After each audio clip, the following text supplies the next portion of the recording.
If you're suffering from hay fever, Forever Skies might just have the cure for you. Just spend spring sealed away safely in a spacesuit. Problem solved. Not just because of those suits, but also thanks to the review keys provided to us by the developer Far From Home, we were able to survive over 25 hours in co-op without itchy or runny noses. And here is our review. Forever Skies first launched into early access in 2023, but just recently received a co-op update, so in this review we will tell you all you need to know about the multiplayer aspects of the game and if it's better together. As always, the review covers our personal opinion, and this review is not sponsored. In this post-apocalyptic scenario, you are tasked with the simple goal of finding a cure for humanity, as nature has taken over after an ecological disaster and wrapped everything in a deadly layer of biological dust. Luckily, you are not alone, as you can join up with 3 other crew members to embark on this journey. To enable co-op, you first have to play through a quick tutorial to learn the basics, like gathering resources and building your first very tiny airship. This airship will serve as a base for you and your crew. Everyone needs to complete the tutorial, even if you're just joining a session. Fortunately, it only takes about 20 minutes and equips you with the essential knowledge about the world and its controls. Currently, the game is only available on PC, since it's still in early access. PlayStation 5 and Xbox Series X and S versions will be released after the full launch. At this time, there are no plans for crossplay, though it could be added in the future, so consider that when choosing your platform. Additionally, the PlayStation version will require a PS Plus subscription for co-op play. Lastly, all players need to own a copy of the game, as Steam Remote Play is not supported. The game doesn't have an option for dedicated servers, but after completing the tutorial, you can just host your save file as a session and invite other players. Setting it up is quick and easy, but the host has to be online to continue your progress, as the progression for each session is saved on the host's save game. If you don't have a dedicated group to play, you can also open your session to the public and let others join you through the session finder. Just beware that others could theoretically join you, grab some items and log out. While this doesn't benefit them, since their character is tied to your save file, you won't be able to retrieve the items they take either. Personal progression is done through unlocking and crafting new equipment for your character. Beware that your character only exists in this specific save game, so if you join a different one, your character progression will begin from scratch. Speaking of characters, there is currently no option to customize your own character, aside from randomly colored spacesuits. But although you're building quite some catwalks, fashion plays a very minor role in this world. And building you will, a lot, as you constantly find new blueprints which help you to further expand your airship. Everything from finding blueprints, analyzing them, gathering materials, and a few minor survival mechanics is taught within the tutorial, which makes it easy to pick up and learn. You can choose from 3 difficulty levels when starting a new game, and they can also be adjusted each time you load the session. These settings mainly adjust the survival mechanics, with food and water loss over time and item loss on death. Speaking of survival mechanics, how do they work? And what other gameplay elements does the game offer? So, although this is a survival game, these mechanics are designed to be easily manageable, allowing you to focus on exploring and enjoying the other aspects of the game. The primary activity revolves around piloting your airship on a journey through the remains of human civilization, following a story of similar attempt before you. You steer your airship to different tower-like locations that stand out from the dust. These locations serve as scavenging grounds where you collect resources, search for blueprints and uncover items to upgrade your ship. These upgrades allow you to fly higher and faster, expand the airship's space, and even automate certain production processes, making survival more efficient and freeing up time for exploration. As you travel to new locations, you will unravel a storyline conveyed through notes left behind by the researchers that came before you. Just beware that if you are interested in the story, you either have to read the logs if someone else finds a new entry, or let them read it out loud, as they are not voiced at the moment. Unfortunately, reading the logs seems to be broken currently, so you better rely on a good storyteller as a co-op partner.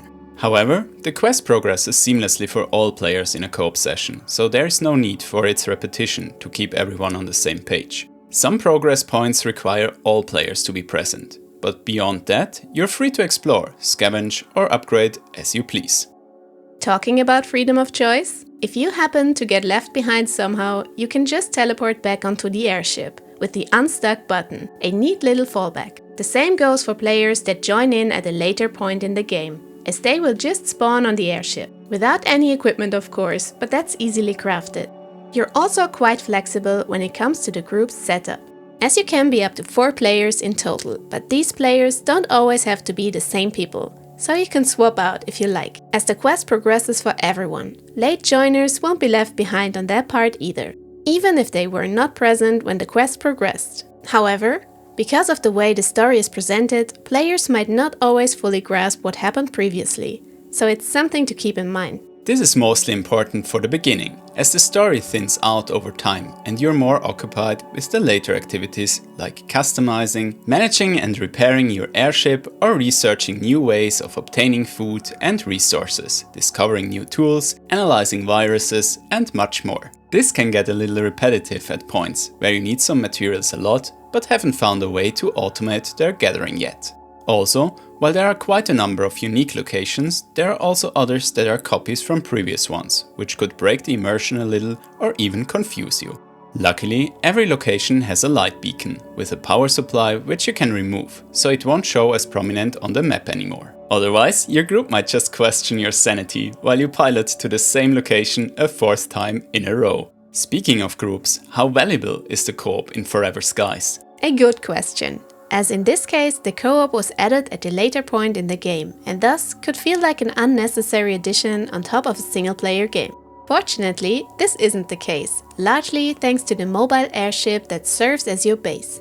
Since you move as a group, it's easier to divide tasks without anyone being left behind, kind of like embarking on an adventurous apocalyptic camping trip together. While one person navigates to the next location, another can catch resources from the sky, while a third person prepares some tasty dust moths. Interestingly, there's always something to do, as the gameplay is cleverly designed around the airship. Even in later stages, when some parts can be automated, you will still find tons of activities. So you will seldomly find yourself yelling, "Mom, are we there yet?" from the back of the turbines, as you would rather expand your airship's shiny new skywalk instead. Talking of expanding the base, once you pilot a monolith through the sky, it's also beneficial if you have someone to guide you landing this beast. Having more people also makes occasional battles easier to handle and allows you to carry more stuff when heading down to the surface. Just be mindful that there is friendly fire for all weapon types and the damage taken from friends is quite high.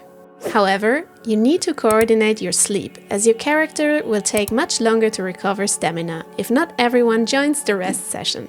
And this can be challenging if you don't use external tools and aren't in the same room, as Forever Skies currently offers no communication options beyond a basic ping. With the absence of a chat or voice chat, playing with random people could be tricky, just as a heads up. Unfortunately, there is also little interaction between the characters. Trading can only be done by dropping items on the ground, and you cannot help someone up when they collapse either. So, with that said, who's the game made for? The gameplay isn't particularly hard, but some topics are on the heavier side. Since you will stumble upon your fair share of dead people writing down their last thoughts for the afterworld, it's probably not too suited for young children. Other than that, there is no blood, gore, or visual violence. Accessibility-wise, we have to point out the heights, of course.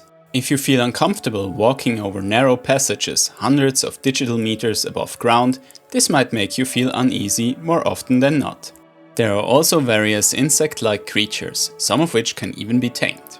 But there is also an arachnophobia filter to tackle that, and a slider for head bob strength and airship sway if you suffer from motion sickness. All controls are freely assignable too, but there are no options for colorblind filters at the moment. Lastly, if you're averse to the portrayal of suffocation and the pressure it brings, this might not be the game for you.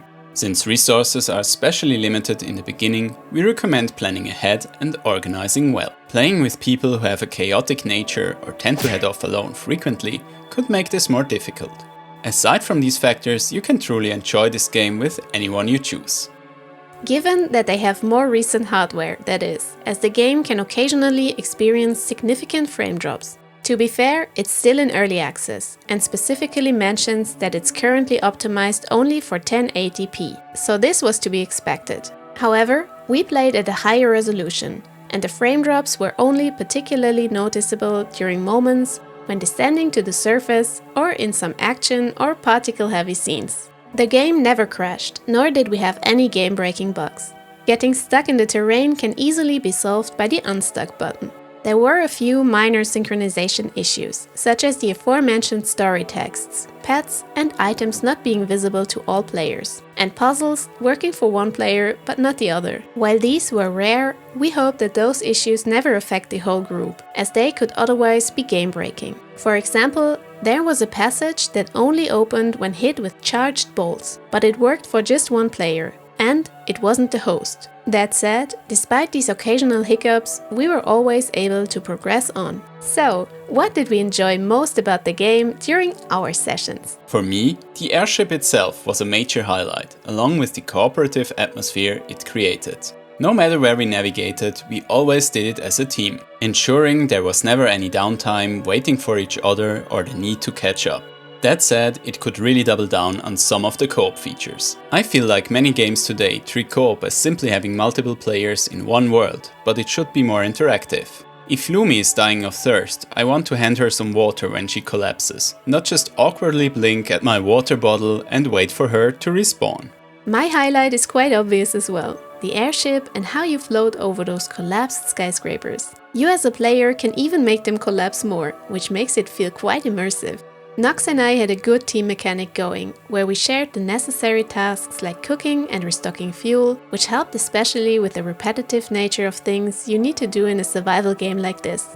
Also, I enjoyed the cosmetic items we found in some ruins, some of which are crossovers with other games, like Planet Crafter.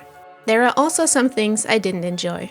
One is the way jumping is implemented. You are encouraged to do some risky and precise jumps to reach chests or quest items. But your character can neither jump high nor far. Sometimes my jumping glitched out completely, and all my hammering on the spacebar did nothing. I had to unstuck and walk back again from the airship. My second complaint is the optimization.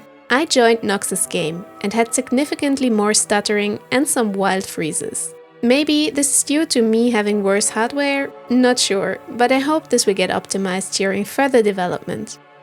With our personal thoughts out of the way, will this game be for you? As always, this depends on your expectations. We think there is already a solid foundation and the co-op feels good for it being added just on top, although it could benefit from some fine-tuning. So you might want to pick it up if you're a fan of survival crafting games in general, and like having one big base that you can constantly expand and shape to your liking. Also, if you're a fan of games like Raft, but prefer them a little darker, this is definitely a good pick. However, if you're not a fan of repetitive gameplay, as is common in many survival games, prefer deeper stories with voice acting, or like to venture solo even in multiplayer, this might not be the game for you. You might also want to hold off if you're not keen on early access titles, as there are areas that could benefit from further refinement, even outside of the co-op experience, such as the jumping mechanics and sound effects. The developer already published over 30 updates since the game's release, so we are quite positive that many of the issues we noted will be addressed until its final release. We hope to see further improvements on the co-op side. Features like chat options, lockable chests and assignable session permissions would allow for more flexible gameplay with random players and thus on top of our list. But also improved controls over the characters would be nice to have. The game was originally set to release at the end of 2024, but was delayed, a decision we greatly appreciate over a rushed launch. So, if you plan to dive in after the early access phase ends, you might not have to wait much longer. In the meantime, the game is currently priced around $20. Whether that's a price you're willing to pay is, of course, up to you. But we hope our review has provided enough insight to help you make an informed decision. But that's it for this review. We hope you enjoyed it, and we will see you again in the next one.